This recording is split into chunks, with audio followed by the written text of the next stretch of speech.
കറിക്ക് നല്ല നിറം നൽകുമ്പോഴും എരിവ് കുറവുമുള്ള കാശ്മീരി ഡപ്പി മുളകിന് വില കുത്തനെ ഇടിഞ്ഞു. ഇപ്പോൾ കിലോയ്ക്ക് 225 രൂപയാണ് മൊത്തവില. 230 മുതൽ 240 വരെയാണ് ചില്ലറ വില.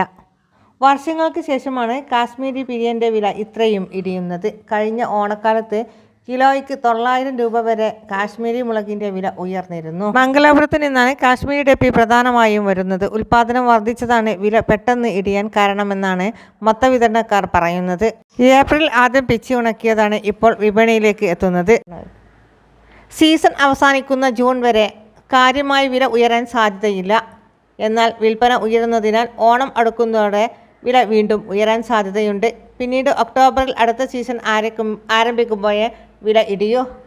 കറിക്ക് സ്വാദ് ലഭിക്കാൻ ഒട്ടുമിക്ക കുടുംബങ്ങളിലും സാധാരണ മുളകിനോടൊപ്പം കാശ്മീരി ഡപ്പിയും ചേർത്താണ് പൊടിക്കുന്നത്. വൻകിട ഹോട്ടലുകളിൽ കൂടുതൽ സ്വാദ് ലഭിക്കാൻ കാശ്മീരി ഡപ്പി മാത്രമാണ് ഉപയോഗിക്കുന്നത്. കഴിഞ്ഞ 5 വർഷമായാണ് ഈ ഇനം കൂടുതലായി എത്തുന്നത്. ഇതിനു മുമ്പ് മംഗലാപുരത്ത് നിന്നും ചരടി എന്ന ഇനമാണ് കൂടുതലായി വന്നിരുന്നത്.